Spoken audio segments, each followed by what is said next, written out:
प्रिय दर्शकों, नमस्कार।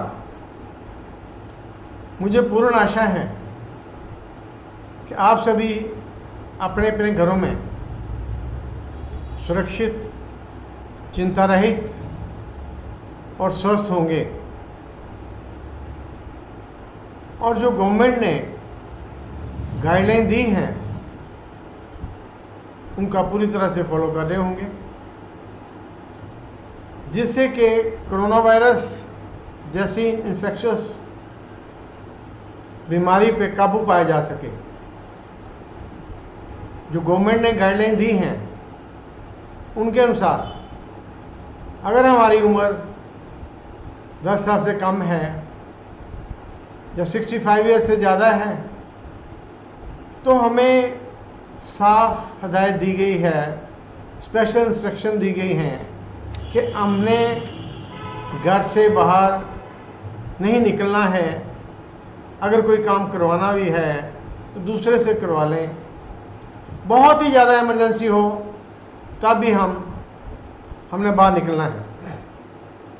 इसमें शक नहीं है कि लॉकडाउन या कर्फ्यू जैसी स्थिति में इम्प्रूवमेंट हुई है, पहले से ये कम हुए हैं, लेकिन इनके कम होने के बावजूद भी जो कोरोना वायरस की इन्फेक्शस बीमारी है उसमें कोई कमी नहीं आई है। वो अभी दिनों दिन बढ़ती जा रही है। इसके अलावा ना ही हमारे पास कोई इसका इलाज आ सका है, किसी तरह की कोई वैक्सीन या किसी तरह का कोई इंजेक्शन अभी पूर्ण तरह से मार्केट में नहीं आया है। इसमें दो राय नहीं है कि बहुत सारी कंपनीज के वैक्सीन जो हैं वो लास्ट स्टेज में पड़े हैं, सेकंड बॉर्डर क्रॉस कर चुके हैं, थर्ड में हैं और वो ह्यूमन ट्रायल के लिए भी तैयार हैं। पर जब तक ये पूरी तरह से पास होके मार्केट में नहीं आते तब तक हम कैसे कह सकते हैं कि हम सेफ हैं या हमें कोई डर नहीं है। जब तक ये चीज़ें पूरी तरह से डेवलप नहीं होती हमने खुद अपना ख्याल रखना है, जो सोशल डिस्टेंसेस का ख्याल रखना है। हमने ये भी कोशिश करनी है कि अपनी नींद का पूरा ख्याल रखना है, जिसके लिए हमने पूरी, क्योंकि नींद अच्छी आने से हमारी इम्यूनिटी पावर्स स्ट्रांग होती है, तो हमने इसका पूरा ख्याल रखना है कि हमें नींद आ रही है या नहीं आ रही है। पूरे कॉशियस रहना है। इसके अलावा जब भी हम घर पर हैं तो हमने टीवी वगैरह कम देखने की कोशिश करनी है। स्पेशली जो न्यूज़ हैं, जो नेगेटिव थॉट्स वाली न्यूज़ हैं, उनको हमने अवॉइड करना है, क्योंकि ये हमारे माइंड पर इफ़ेक्ट करेंगी और ये हमें प्रॉब्लम क्रिएट करेंगी। इसके अलावा हमने घर पे फ्री में नहीं बैठना है, सबके साथ मिलके बैठना है और कोशिश करनी है कि अच्छी से अच्छी बुक्स स्टडी करनी है।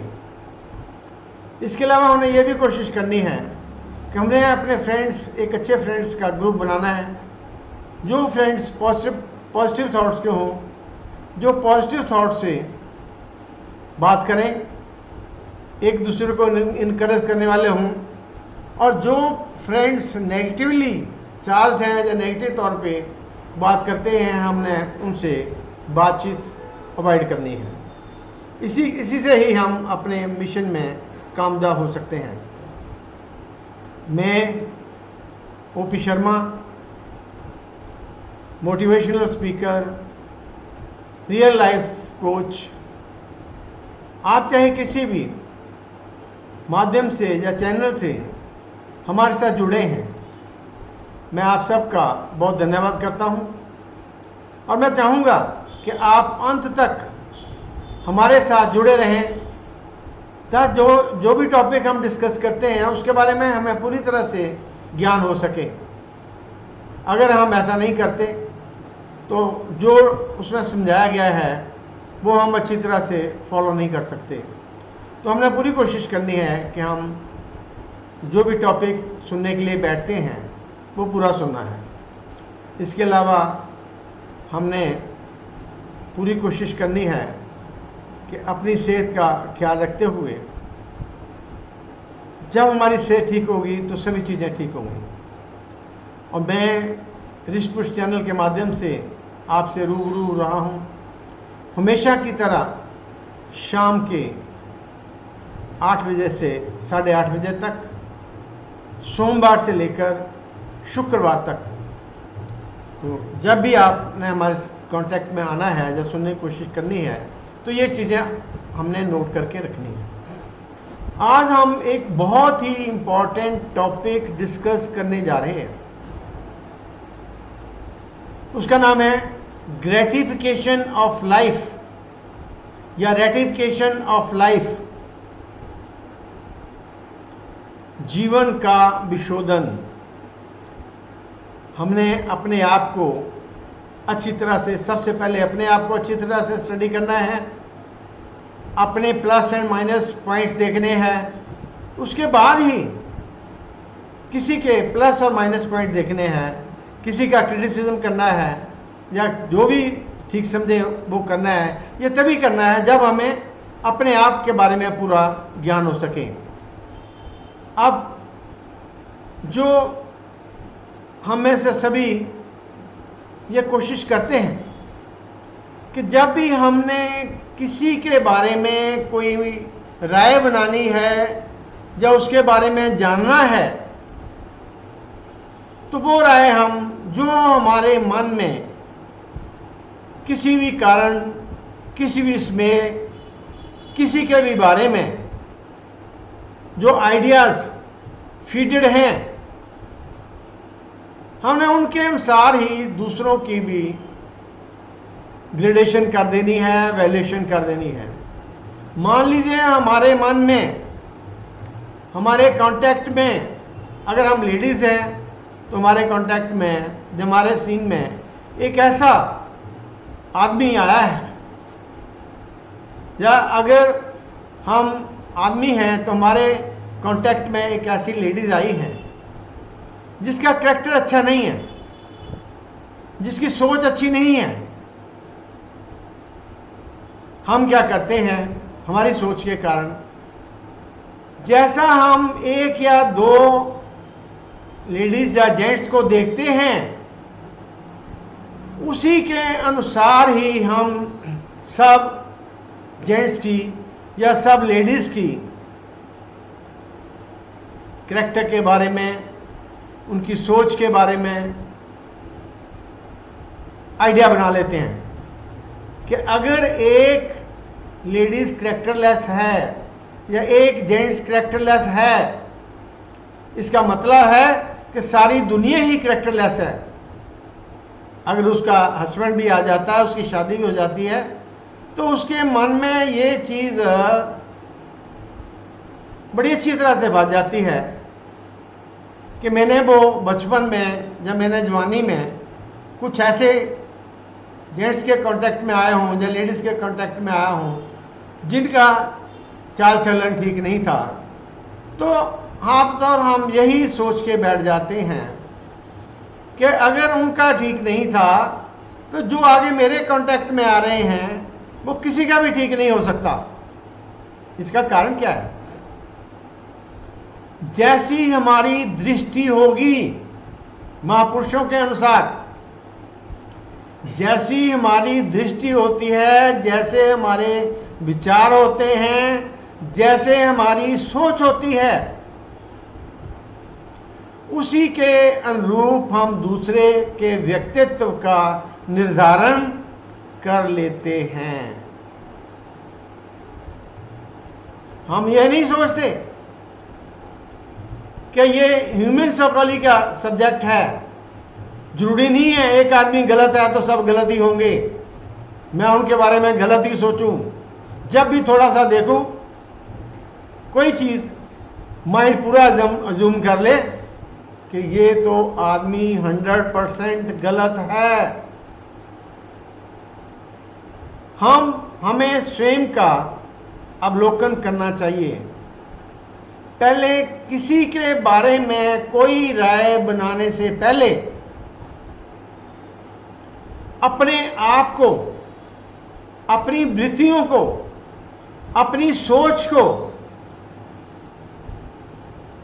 अच्छी तरह से एनालाइज कर लेना चाहिए।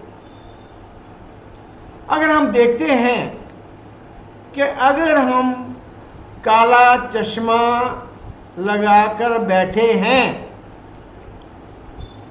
तो जो वाइट भी होगा वो भी ब्लैक ही नजर आएगा।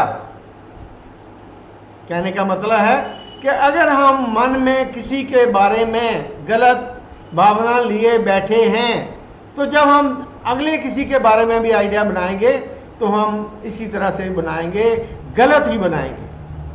और ऐसा गलत आइडिया बनाने से अपनी जिंदगी तो हल करेंगे ही, दूसरे के भी हल बना देंगे, नरक बना देंगे। वो चाहेगा कि कब मैं इसे छूटूं, जो छोटी छोटी चीज़ों पे शक करने लग जाएगा। क्योंकि जो हम देखना चाहते हैं, जो हम मन में आइडिया बनाएंगे वही नजर आएगा। ऐसा ऐसा आगे आगे वो सरकता नजर आएगा। जो नजर नहीं भी आ रहा है वो भी नजर आएगा। हमारे जीवन की पहली हकीकत है कि हमें अंदर जो हमें जो शांति है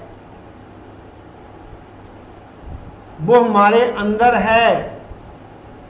जब तक हमने अपना अंदर जो कि शांति का स्रोत है उसमें गलत विचार भरे हुए हैं, गलत सोच भरी हुई है, कैसे शांति मिल सकती है? हम इस सत्य की जानकारी नहीं मिल पाती कि हमारे जीवन में आनंद का सागर उमड़ कर आ सकता है। हमें सभी को इस चीज़ का ये एहसास ही नहीं है कि हमारे अंदर शांति का समुंदर है, शांति का झरना है, जो अगर हम कोशिश करें तो वो उमड़ कर बाहर आ सकता है। कहाँ से शांति का प्याला हम पी सकते हैं और कहाँ से हम वो झरना जो बह रहा है वहाँ तक पहुँच सकते हैं। जो बाहर की अब हम ढूंढते हैं कि जो बाहर वैभव है, संपत्ति है, बिल्डिंग्स हैं, कार्स हैं और दूसरी चीज़ें हैं, हम चाहते हैं, हम सोचते हैं कि अगर हमें अंदर वो झरना, वो शांति का झरना, वो शांति का समुंदर अगर बाहर नहीं आ रहा है तो हम जो बाहर सुख संपत्ति है, जो चीज़ें हैं जो हमें आराम दे सकती हैं, पर वो भी क्षणिक, थोड़े से समय के लिए। हमें इस सत्य को कभी नहीं भूलना चाहिए कि जीवन सरिता का मूल स्रोत, कि जो जीवन की सरिता वो खुशियों का भंडार हमारे अंदर है। हमें जीवन में पहली शिक्षा यही लेनी चाहिए कि शांति का स्रोत कभी बाहर नहीं मिलेगा। हमारी यही ख्वाहिश होती है कि हम जीवन में शांति प्राप्त कर सकें। सब हम चाहते हैं आनंद प्राप्त कर सकें, इसलिए हम संसार के सुखों और भोगों की तरफ भागते हैं, उनकी आसक्ति और सम्मोहन में डूबे रहते हैं, पर इस सत्य को नहीं पहचान पाते कि हम सभी का ये अनुभव है कि जहाँ जहाँ भी हमने सुख ढूंढने का प्रयास किया है वहाँ वहाँ हमें दुख ही मिला है। ये सभी हमारे जीवन का अनुभव है। अतः मार्ग कोई दूसरा है जहाँ से शांति अनुभव होती है। अब तक हम जिस मार्ग से चल रहे थे वहाँ से कुछ भी नहीं मिला है। चाहे वो संपत्तियां इकट्ठी की हों, चाहे वो कोई और तरीका हो, चाहे लोगों के नुक्स ढूंढे हों, चाहे कोई ऐसी चीज़ ढूंढी हो, लेकिन वो चीज़ जो नहीं मिली है। अर्थात हमारा मार्ग सही, इसका मतलब है कि हमारा मार्ग सही नहीं है, हमारा रास्ता क्लियर नहीं है। इसलिए ये क्लियर हो जाता है कि जीवन की शांति का स्रोत हमारे भीतर ही है, हमारे इनसाइड ही है, बाहर नहीं। अगर हम इसमें वो चीज़ें भर लेंगे जो हमारे शॉर्ट एक्सपीरियंस से हैं, जिनका हमने खुद से अनुभव नहीं किया, तो क्या होगा? निराशा ही हाथ लगेगी। उसके लिए अंतिम स्पर्श अंतरस का ही करना पड़ेगा। हमारी देह सात मुख्य 3 तत्व हैं, देह, मन और आत्मा। हम लोग देह में जीते हैं, शरीर में जीते हैं, इसमें कोई शक नहीं है। मन का भी स्पर्श कर लेते हैं, मन की भी हमें पता लग जाता है। जब भी हम कोई चीज़ का एंजॉयमेंट करते हैं, किसी चीज़ को, तो हमें लगता है कोई चीज़ अच्छी लगे तो मन हमारा कहता है अच्छी है, अगर अच्छी ना लगे तो मन कहता है कि अच्छी नहीं है। लेकिन जब तक देह और मन से ऊपर नहीं उठते, तब तक आत्मा का स्पर्श नहीं कर पाएंगे। देह और मन से अलग होकर ही मूल संवेदना आत्मा तक पहुंचा जा सकता है। और जब तक मूल स्रोत तक नहीं पहुंचते, शांति अनुभव कैसे की जा सकती है?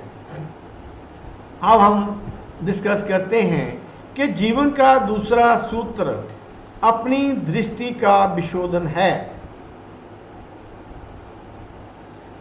एक आदमी, 2 आदमी एक ही चीज को देख रहे हैं, बाकी बात छोड़ दो। हम आसान सा एग्जांपल लेते हैं कि एक गिलास पानी का, आधा गिलास है, आधा खाली है, आधा भरा हुआ है। जिसकी नज़र सही है, जो पॉजिटिव सोचता है, वो कहेगा कि आधा गिलास भरा हुआ है। और जो नेगेटिव सोच वाला है, जिसकी सोच की अप्रोच ठीक नहीं है, वो कहेगा कि आधा गिलास खाली है। आपके अपने जीवन में कैसे कर्म करता है, अच्छे या बुरे, महत्वपूर्ण यह है कि उसको अपनी दृष्टि का कितना निर्मलीकरण किया है, उसने अपनी दृष्टि को कितना साधा है, उसने अपनी दृष्टि में ये कैसे एक्वायर किया है कि मैंने तो अच्छी चीज़ देखनी है, मैंने गंदगी साथ में है लेकिन मैंने गंदगी नहीं देखनी है। मैं यहाँ पर एक आपको एग्जांपल देने जा रहा हूँ कि श्री कृष्ण जी जा रहे थे और बाकी उसके और भी साथी कहीं पे जा रहे थे। रास्ते में क्या होता है, एक रास्ते में एक कुत्ता मरा हुआ होता है और कुत्ते की जो बदबू होती है हम सभी जानते हैं। सभी ने नाक पर कपड़ा रख लिया और कहा बड़ी बदबू आ रही है। अब श्री कृष्ण जी की लीला देखिए, वो क्या कहते हैं, देखो इस कुत्ते के दांत कितने अच्छे हैं और कितने चमक रहे हैं। देखो सभी देख रहे हैं, कोई तो बदबू को देख रहा है और कोई दांतों को देख रहा है। ये हम पे डिपेंड करता है, हमारी सोच पे डिपेंड करता है, हमारी मानसिकता पे डिपेंड करता है। क्या हमने दांत देखने हैं या हमने बदबू देखनी है, ये हमने खुद डिसाइड करना है। हम खुद की आदतों का अवलोकन करना चाहिए। बजाय दूसरों का देखने के कि ये कितना गंदा है, इसकी सोच कितनी गंदी है, अपनी आदतों का अवलोकन कीजिए, अपनी सोच को का ख्याल करिए। उससे आपका खुद का जो चश्मा है, जो अगर आंखों पर काला चश्मा चढ़ा है तो सफ़ेद भी काला ही दिखाई देगा, लेकिन जब सफ़ेद चश्मा चढ़ जाएगा तो काला भी सफ़ेद ही दिखाई देगा। तो सबसे पहले हमने अपने जो चश्मा लगा हुआ है, अपनी आंखों पे चश्मा लगा है, उसको सुधारना है, उसकी नेचर चेंज करनी है, उसकी सोच चेंज करनी है। हम मंदिर में जाकर देखो देवियों की पूजा करते हैं और वहाँ हमें मातृत्व देखते हो, हमें जो देवी देवते हैं उनके वो चीज़ें देखते हैं जो एक माता के रूप में भी होती हैं। हमारे मन में किसी भी तरह का दुष्विचार नहीं आता, लेकिन सड़क पर जाती हुई नारियों के प्रति हमारी क्या दृष्टि होती है? एक भाई बहन के भी संदेह की दृष्टि से देखते हैं, उनके संबंधों पर भी हम प्रश्न चिन्ह लगा देते हैं। किसी के व्यक्तित्व का निर्धारण करने से पहले हमें अपने विचारों को शोधना चाहिए, देखना चाहिए कि हमारे विचार कैसे हैं। अगर हमारे खुद के विचार ही ठीक नहीं होंगे तो क्या होगा? ऐसे विचार जब हमारे मन में भरे होंगे तो हमारा मन कैसे साफ रह सकता है, कैसे अच्छा देख सकता है? अब है दर्शन विशुद्ध का तीसरा सूत्र है ज्ञान शुद्धि। अब तीसरी तरीके से अगर हमने शुद्ध करना है अपने आप को तो ज्ञान की शुद्धि है। यहां पर ज्ञान का अर्थ जानकारी इकट्ठी करना नहीं है। यह नहीं मतलब कि हमने ज्ञान करना है तो हम किसी चीज की जानकारी प्राप्त कर लें। जानकारी इकट्ठी करके हम पंडित तो बन सकते हैं। जब हम जानकारी किसी के चीज के बारे में इकट्ठी कर लेंगे तो हम पंडित तो बन सकते हैं, पर प्राज्ञा नहीं, ज्ञानी नहीं। उपलब्ध हो सकते हैं। शास्त्रों का ज्ञान पंडित है और जीवन का सत्य और जीवन का रहस्य के बारे में ज्ञान होना प्राज्ञावान होना है। ज्ञान का सही लाभ तब ही है जब ज्ञान अनुभव के द्वार से गुजरता है। हम कहते हैं कि हम गलत नहीं हैं, हम किसी को नहीं देखते हैं, हम अपनी आंखों पे कंट्रोल करते हैं, हम अपने मन पे दुष्विचार नहीं आने देते,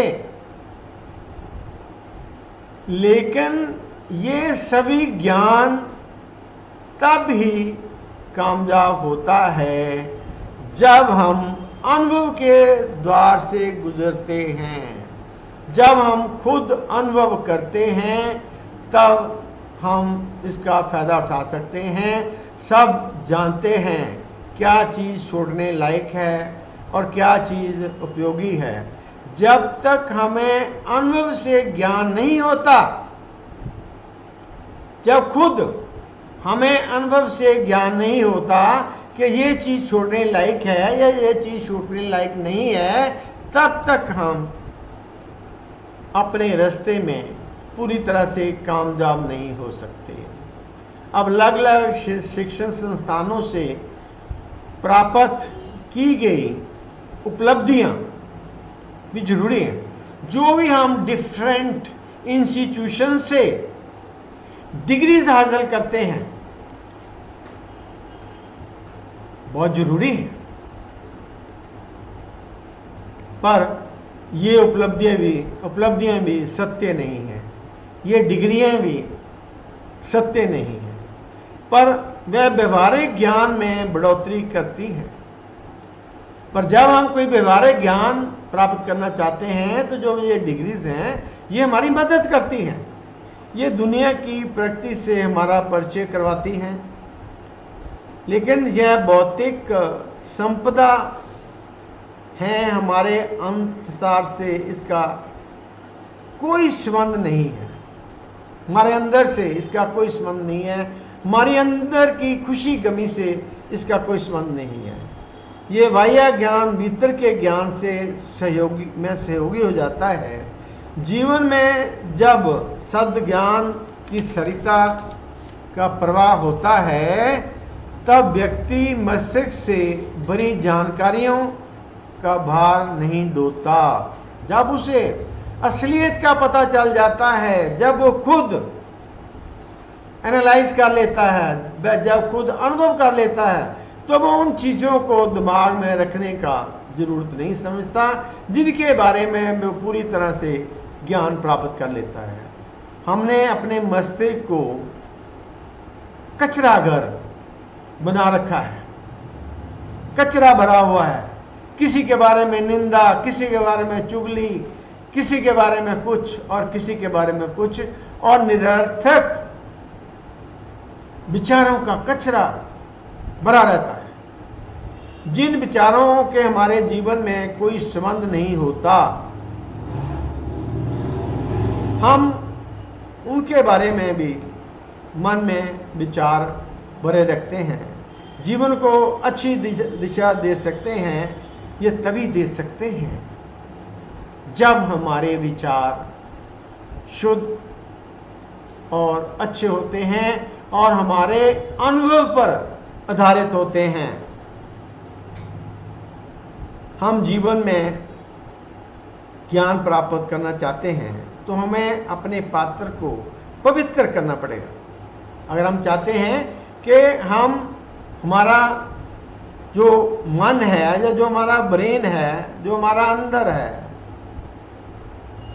साफ हो, तो हमें जो गलत हमारे विचारों में भरा पड़ा है उसको बाहर निकाल देना है। अब जरा नोट करिए कि अमृत का एक घड़ा भरा हुआ है और उसमें 2 बूंद हम विष की डाल दें तो क्या वह अमृत रह जाएगा? नहीं रहेगा। इसलिए ज्ञान अपने को जो पात्र है इसको निर्मल बनाओ। अच्छी बातों का जानना सहज है और उनको अपनाना मुश्किल है। जो अच्छी चीज़ें हैं ना, मैं सच बोलूँगा, बड़ा आसान लगता है, पर जब सच बोलने की बारी आती है तब देखने वाली शक्ल होती है। हम 50 घंटे सत्य पर भाषण दे सकते हैं, सच बोलना चाहिए, सच के गुण, सच का सब कुछ, लेकिन अगर हम 1 घंटा सत्य में रहना चाहें तो हमें बहुत ही मुश्किल हो जाएगा। इसलिए प्रयास करें कि चरित्रशील रह सकें। ज्ञान का यही लक्ष्य है। अब महापुरुषों के अनुसार इस सत्य के प्राप्त करने के लिए अगर कोई और चीज़ हमारी मददगार हो सकती है तो वो है संतों महात्माओं द्वारा बताया गया नाम या शब्द का सिमरन। ये जो सिमरन है 1 शब्द, 2 शब्द, 3 शब्द, 4 शब्द, 5 शब्द का होता है। हर तरह के शब्द का सिमरन करने से हमारे अच्छे गुण आते हैं, अच्छे कर्म बनते हैं, हर एक का हमें फ़ायदा होता है। लेकिन जो 5 शब्द का जो नाम है, अगर ये हमें पूर्ण सतगुरु से मिल जाता है तो वो हमें सिमरन, ध्यान और धुन का मार्ग की युक्ति हमें बता देते हैं, और जब हम उनके बताए हुए मार्ग के अनुसार भक्ति करते हैं तो हमारा जो अंतर मन है, जो अंतर ज्ञान है, जो हमारी अंतर सोच है, सभी में धीरे धीरे अभ्यास करने के बाद बदलाव आता जाता है, और ये बदलाव पक्के तौर पे आता जाता है अगर हम ये अभ्यास जारी रखते हैं।